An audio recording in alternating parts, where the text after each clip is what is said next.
Jake Mitchell wiped the sweat from his face as he worked inside the small space behind the wall. The metal pipes were hot, and the air was thick.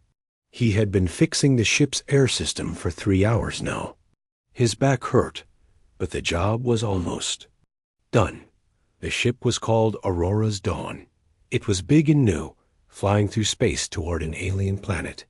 Jake was just a repairman, but he was good at his job. He could fix anything that broke on the ship. Today was special, though. They were going to meet aliens for the first time. Jake did not care much about the aliens. He just wanted to finish his work and get some food. The important people on the ship were getting ready for the big meeting. They wore fancy clothes and talked about peace and friendship. Jake wore his old work clothes and thought about lunch. He heard voices in the hallway outside. The alien visitors must be getting a tour of the ship. Jake kept working. A loose bolt fell and rolled across the floor. He crawled after it, his hands dirty with oil and dust. "What are you doing?" Jake looked up. A small girl stood in the doorway. But she was not human. Her skin was pale blue, and her eyes were big and purple. She had no hair, but pretty patterns covered her head like tattoos. She was maybe 8 years old. "I'm fixing the air pipes," Jake said. He sat back on his feet. "You must be one of the visitors." The girl stepped closer. She looked at his tools with interest. "You make the air work?" "That's right.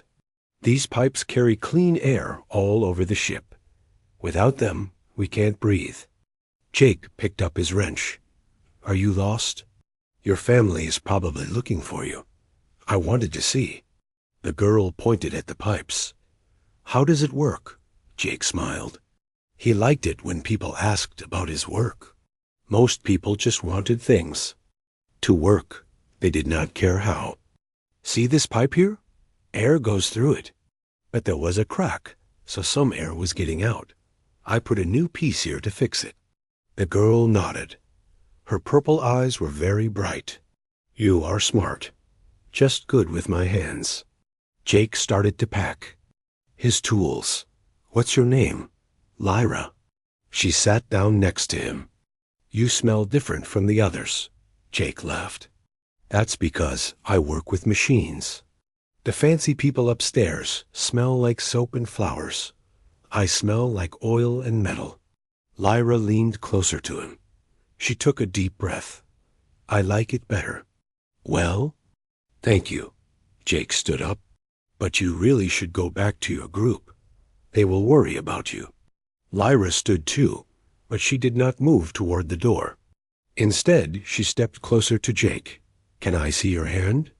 Jake was confused, but he held out his hand. It was dirty and had small cuts from his work. Lyra took it in both of her small hands. Her skin was very soft and warm. "Your hands fix things," she said. "That is good." Before Jake could answer, Lyra lifted his hand to her mouth.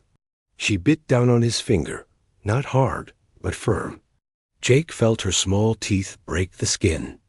"Ow!" Jake pulled his hand back. "Why did you do that?" Lyra's eyes went wide. She looked scared.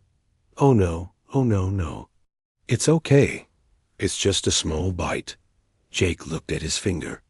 There was a little blood, but it was not bad. "Are you all right? You look upset." Lyra started to shake. "I did not mean to.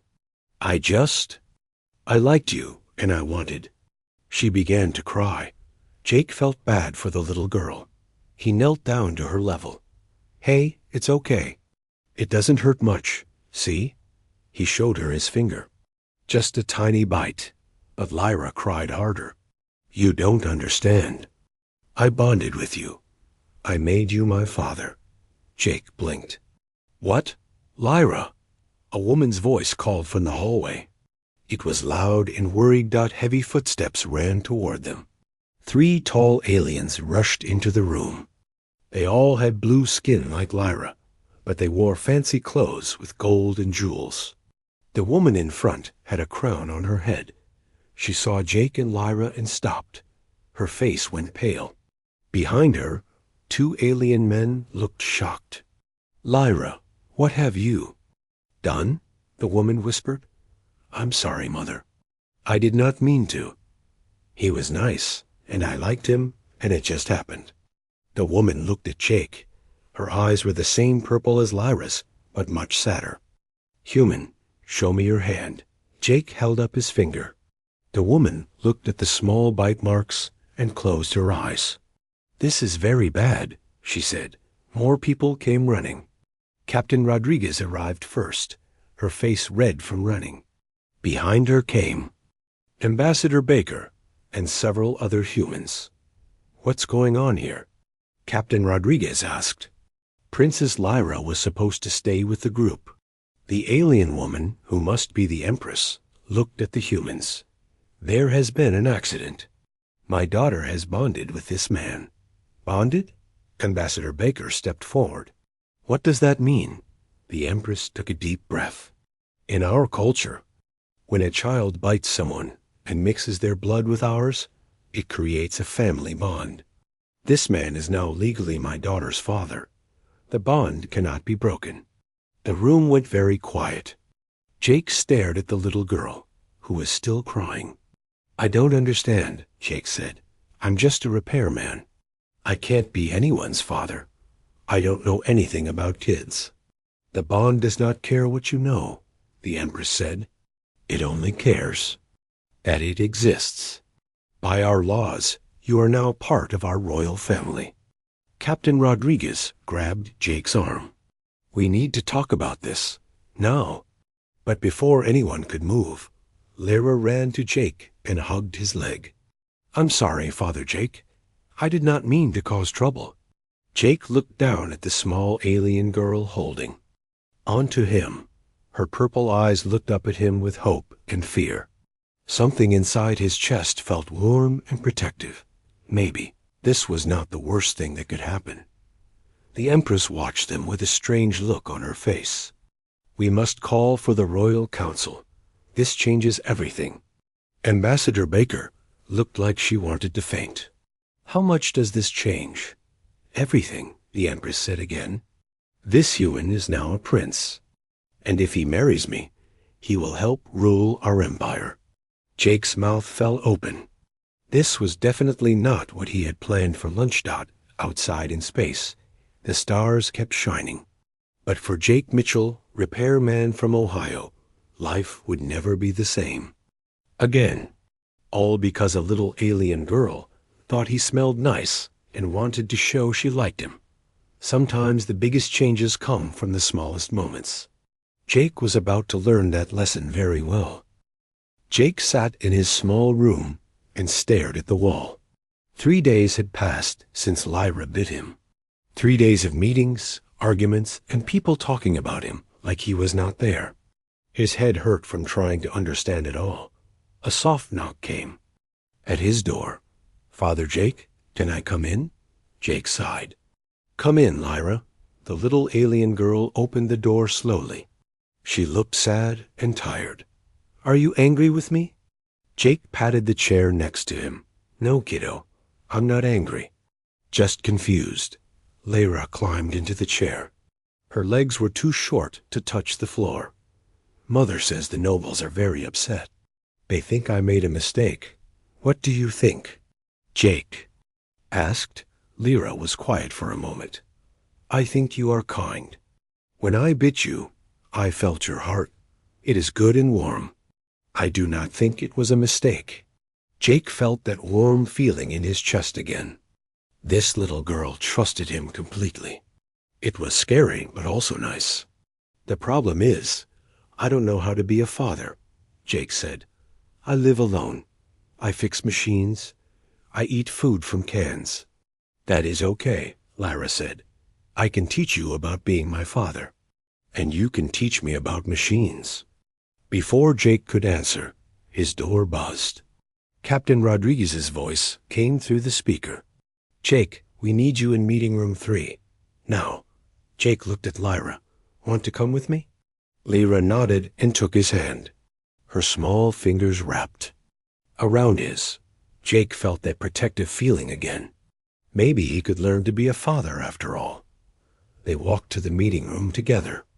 Inside, many people sat around a big table. The Empress was there, looking tired.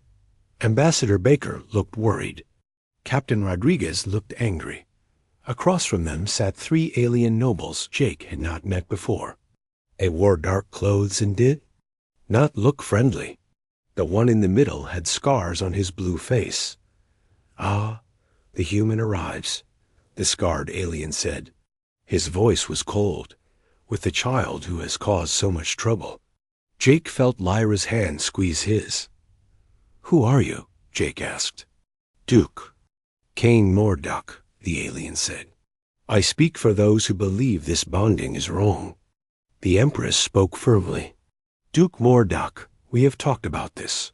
The bonding is real and legal."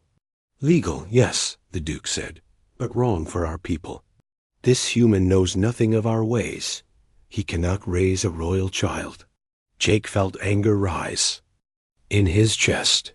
"I may not know your ways, but I know right from wrong. And I know this little girl needs someone who cares about her." The Duke laughed. It was not a nice sound. "You think caring is enough? Princess Lyra will rule planets one day. She needs to learn strength, not weakness." "Caring is not weakness," Jake said. His voice was getting louder. "It's the most important thing." One of the other nobles spoke up. "Humans are too soft, too emotional. They will make the princess weak." Captain Rodriguez stood up. "Now wait just a minute. Humans have survived wars, plagues, and disasters. We are not weak." The room started to get loud. Everyone was talking at once. Lyra moved closer to Jake, scared by all the shouting. "ENOUGH." The Empress stood up. Her voice was so loud that everyone stopped talking. This arguing helps no one. She looked at Jake. The Duke raises some points. "How do we know you can handle the duties of a royal father?" Jake was quiet for a moment. He looked down at Lyra, who was holding his hand tight. Then he looked back at the Empress. "I don't know if I can," Jake said honestly, "but I know I will try my best. I will learn your ways. I will protect her. And I will never stop caring about her." The Duke made a rude sound. Pretty words. But words are not enough. Just then, the ship's alarm started ringing. Red lights flashed in the hallway. Captain Rodriguez grabbed her radio. "Bridge, what's happening?" she asked. "Captain, we have an emergency. Princess Lyra's life signs are going crazy. The medical team needs her right away." Everyone looked at Lyra. She was very pale and shaking. Her purple eyes were dim. "I don't feel good," she whispered. Then she fell down. Jake caught her before she hit the floor. "Lyra, what's wrong?" The Empress ran to them. "Get her to medical now. This looks like blood fever. It is very dangerous for our children." Jake picked up Lyra and ran toward the medical bay. She was so light and small in his arms. Behind him, he heard the others following. In medical, the human doctor and the alien healer worked together. They put Lyra on a bed and connected machines to her. "Her body is fighting something," the alien healer said. "But I do not understand." "What?" The human doctor looked at the readings. "Her blood chemistry is all wrong. It's like her body is rejecting something." Jake stood by the bed, holding Lyra's hand. She was so still and quiet. "What can we do?" The alien healer shook his head. "Blood fever kills quickly. We need to find what is causing it." Jake looked at the machines around Lyra's bed. He had fixed machines like these before. Not medical ones, but the basic parts were the same. "Can I see the blood test results?" Jake asked. The doctor looked confused. "You're not a doctor." "No, but I understand systems. And right now, Lyra's body is a system that's not working right." The Empress nodded. "Show him." Jake looked at the numbers on the screen. He did not understand the medical words, but he could see patterns. Something was very wrong with the balance. Look, Jake said, pointing at the screen. These numbers here are too high, and these are too low. It's like her system is overloading. The alien healer looked where Jake was pointing. Yes, but we do not know why. Jake thought hard. He looked at Lyra's pale face. When did this start? Right after the meeting began, the Empress said. Jake remembered something. She was scared. Really scared. All that shouting and anger. He looked at the healer. What if the bonding made her sensitive to my emotions? What if my stress is making her sick? The healer's eyes went wide. That ... might be possible. The bonding creates deep connections. Jake took deep breaths, trying to calm down. Lyra, I'm here. I'm not scared anymore. You're safe. He held her hand and thought peaceful thoughts. He remembered quiet mornings fixing things in his workshop. He thought about the satisfaction of solving problems. Slowly, Lyra's breathing got better. The numbers on the screen started to balance out. It's working, the doctor said quietly. Jake kept holding her hand and staying calm. After an hour, Lyra opened her eyes. Father Jake? She whispered. I'm here, kiddo. You're okay now. Lyra smiled weakly. I felt your worry. It made me sick, but then I felt your peace. That made me better. The Empress had tears in her eyes. The bonding is stronger than we thought. She shares your emotions. Duke Mordak, who had been watching from the corner, stepped forward. His face looked different now, less angry. The human saved her life, he said quietly. With understanding, not just caring. Jake looked at the Duke. I told you I would learn. This is just the beginning. The Duke nodded slowly. Perhaps I was wrong about humans. Perhaps strength and caring can exist together. The Empress put her hand on Jake's shoulder. You have proven yourself today, but this is just the first test. Jake looked down at Lyra, who was getting sleepy again. What do you mean? The bonding has made you both stronger, but also more connected. Her enemies will become your enemies, and she has many enemies. Jake felt that protective warmth in his chest again, but stronger now. Let them come. I'll be ready. As Lyra fell asleep holding his hand, Jake realized he was no longer just a repair man. He was a father now. And maybe, if he was lucky, he might become something more. The Empress watched him with new respect in her eyes. Outside, the stars continued their dance through space. But inside the ship, everything had changed again. Sometimes being a parent means more than just caring. Sometimes it means understanding systems, solving problems, and staying calm when everything falls apart. Jake was learning that lesson faster than he ever expected. The ceremony started at noon. Thousands of Zeltheran people filled the great hall. Jake wore special robes that felt heavy and strange. But Lyra held his hand, and that made him feel better. The Empress stood before the crowd, looking beautiful and strong in her golden crown. Today, we welcome a new prince to our family. Jake Mitchell of Earth has proven his worth and his love for our people. Some of the crowd cheered, others were quiet. Jake could see Duke Vex in the front row, his face dark with anger. Let the ceremony begin, the Empress announced. But before the priest could speak, alarms started ringing. The great doors burst open and soldiers ran in. Their leader was Commander Zara Kethron, the Empress's most trusted guard. Your Majesty, Zara shouted. Duke Vex has taken control of the spaceports. He says you and the princess are prisoners of the humans. He claims to be the new ruler. Screams filled the hall. People ran toward the exits, but more soldiers blocked the way. These soldiers wore Duke Vex's colors, not the royal ones. Jake pulled Lyra close to him.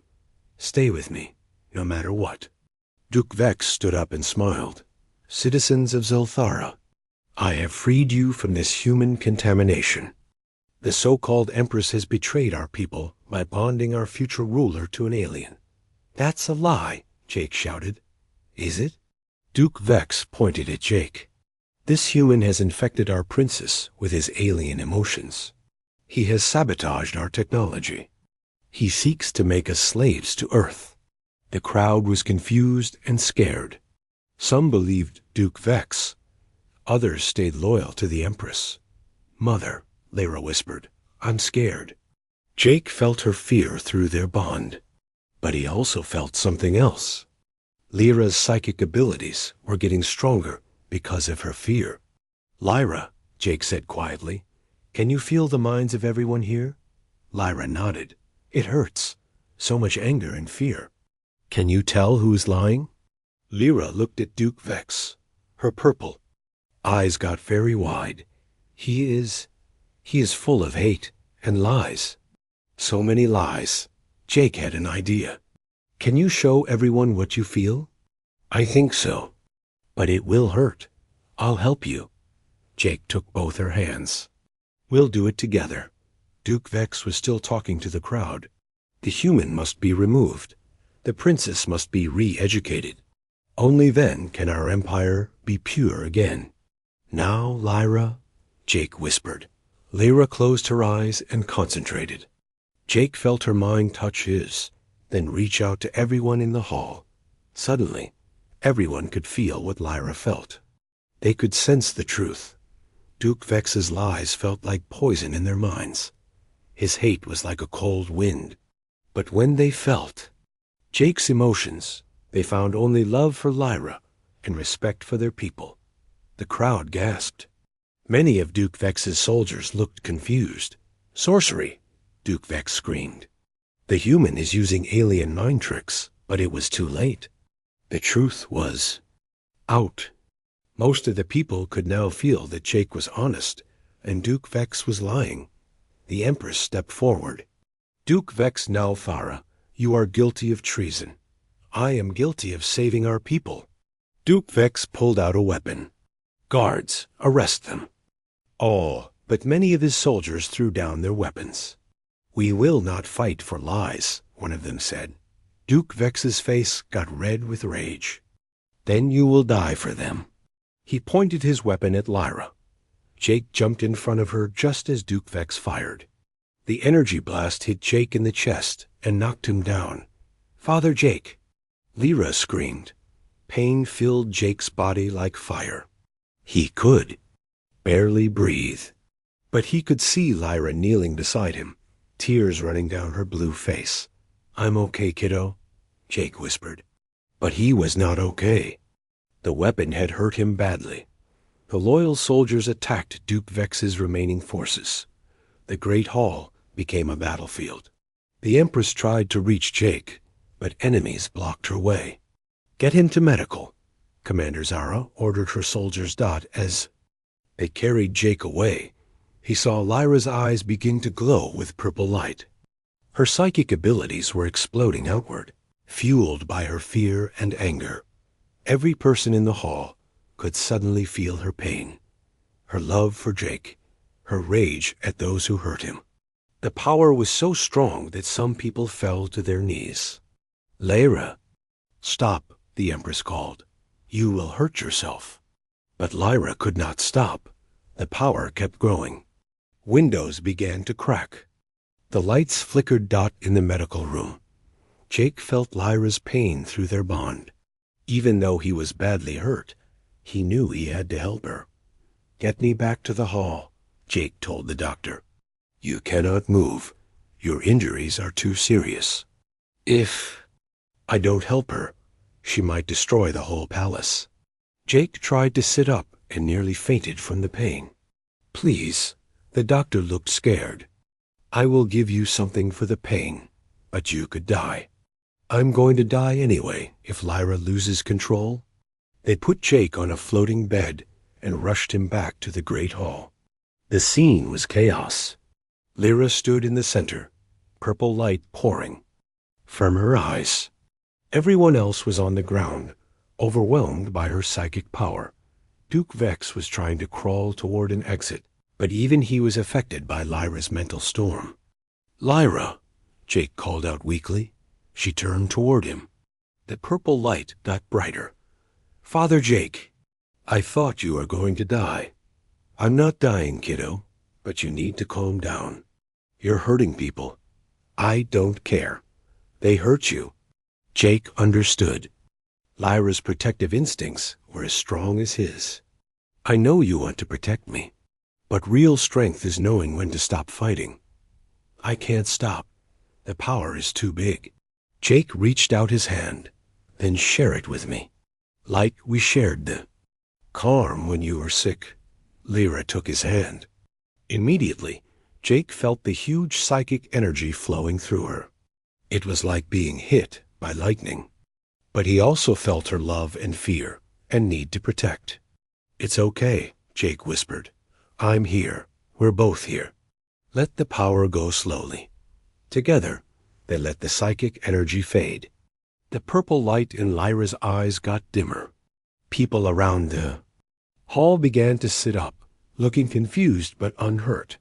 Duke Vex used the confusion to try to escape, but Commander Zara was waiting for him at the door. "Going somewhere, cousin?" she asked, pointing her weapon at him. The Empress finally reached Jake and Lyra. She knelt beside them, tears in her eyes. "You saved us all," she said to Jake. Again. Jake looked around the hall. Many of the nobles who had supported Duke Vex were now looking at him with respect. They had felt his true emotions through Lyra's power. They knew he was not their enemy. "Will you marry me?" the Empress asked suddenly. Jake blinked. "What? Marry me? Be my husband and co-ruler? Help me lead our people." She took his other hand. "I love you, Jake Mitchell. Not because you are bonded to my daughter, but because of who you are." Jake looked at Lyra, who was grinning despite her tears. "What do you think, kiddo?"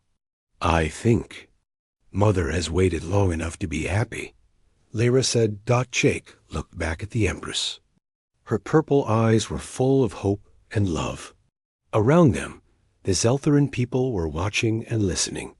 "Yes," Jake said. "I will marry you, but I have one condition. Anything. I keep my day job. Someone needs to fix things when they break." The Empress laughed. It was the most beautiful sound Jake had ever heard. In the crowd, even some of Duke Vex's former supporters were smiling. They had seen the truth now. This human really did love their people. As the guards took Duke Vex away, he shouted one last threat. "This is not over. Others will come. They will not accept alien contamination." But no one was listening to him anymore. They were watching Jake and the Empress and Lyra, a strange new family that somehow felt right. Captain Rodriguez, who had been watching from the side, shook her head in amazement.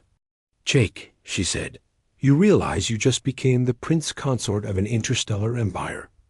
Jake grinned weakly. "And I'm still a repairman from Ohio. Some things never change." But everything else was about to change.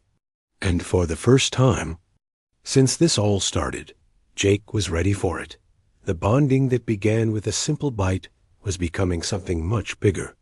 Something that might change the galaxy itself. 1 year later, Jake stood on the balcony of his new home and watched the sunrise over Selphara Prime. The city looked different now. Human and Zeltheran engineers worked together on new buildings. Ships from Earth landed every day, bringing visitors and supplies. "Father Jake," Lyra called from inside. "Mother says breakfast is ready." Jake smiled. Some things never changed. Lyra still called him Father Jake, even though he was now officially Prince Jake, and she still got excited about breakfast. He walked inside to find his wife, Empress Vera, reading reports at the table. She wore a simple dress instead of her royal robes. These quiet morning moments were precious to all of them. "Any interesting news?" Jake asked, kissing her cheek. The Earth Council wants to send more families here, Vera said. And the Andromedans have asked for a meeting. Jake raised his eyebrows. The Andromedans? That's new. Lyra's abilities have gotten attention from across the galaxy. Other species want to know if the human-Zeltheran bond can work with them too. Jake looked at Lyra, who was happily eating something that looked like purple pancakes. In the past year, her psychic powers had grown stronger, but more controlled. She could now communicate with several alien species that had never been able to talk to anyone before. "What do you think, kiddo?" Jake asked. "Ready to meet some new aliens?" Lyra grinned. "Always. But first, can you fix the garden sprinklers? They are making weird noises again." Jake laughed. "After breakfast." He was still the palace's chief maintenance officer, even though he was also a prince. The Zeltheran people loved that their royal family actually fixed things when they broke. After breakfast, Jake and Lyra walked through the palace gardens. The plants were a mix of Earth and Zeltheran species, growing together in ways that surprised everyone. "The sprinklers are over here," Lyra said, leading him to a fountain area. Jake knelt down and opened the control panel. The problem was simple: a loose connection. As he worked, Lyra sat beside him. "Father Jake," she said quietly, "do you ever miss your old life?" Jake thought about it. "Sometimes I miss the quiet. And I miss hamburgers. But I would not trade this family for anything. Even when I bit you and changed everything." Jake finished the repair and sat back. "Especially because you bit me. That was the best accident that ever happened to me." Lyra hugged him. "I love you, Father Jake. I love you too, kiddo." That afternoon, Jake attended a meeting with representatives from 5 different alien species. They all wanted to learn about the bonding process and how it might work for their people. "The key is not the bite itself," Jake explained to the group. "It is the willingness to accept change and the commitment to care for each other." An alien that looked like a walking tree spoke up. "But what if our species are too different? Humans and Zeltherans are both carbon-based life forms. So were humans and dogs," Jake said. "But we learn to be family anyway. The science matters less than the heart." After the meeting, Commander Zara found Jake in the hallway. She had become one of his closest friends over the past year. "Jake," she said, "we have a situation. Duke Vex escaped from prison 3 days ago." Jake felt his blood go cold. "How?" "Help from outside. We think some of the anti-alliance groups are working together, from multiple species." "Where is he now?" "Unknown. But Jake." Zara looked worried. "We intercepted a message. He is planning something for tonight's celebration." Tonight was the anniversary of Jake and Vera's wedding. The whole city would be celebrating. "We need to cancel the celebration," Jake said. "Vera wants to go ahead with it. She says we cannot let fear control us." Jake sighed. His wife was brave, but sometimes too brave. That evening, the great square was filled with thousands of people. Humans, Zeltherans, and visitors from other worlds all celebrated together.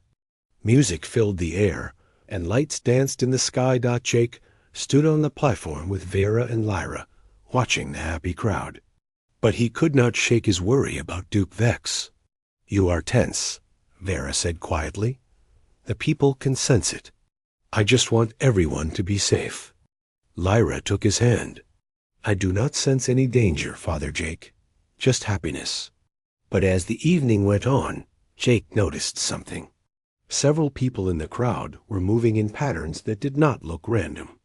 They were positioning themselves around the square. "Zara," Jake whispered into his communicator, "we have a problem."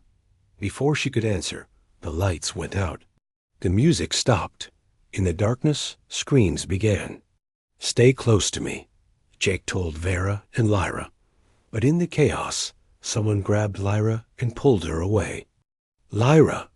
Jake shouted. Emergency lights came on, casting strange shadows everywhere. Jake saw Duke Vex standing at the edge of the platform, holding Lyra with a weapon pointed at her head. "Citizens of Zelthara," Duke Vex shouted. "See how your alien prince protects you. He cannot even protect his own family." The crowd was frightened and confused. Some people were trying to run, but Duke Vex's allies blocked the exits. "Let her go," Jake said, stepping forward. "Your fight is with me." "My fight is with the contamination you represent," Duke Vex snarled. "Tonight, I end it forever. Killing a child will not solve anything. This child is not Zeltharan anymore. She is a hybrid abomination.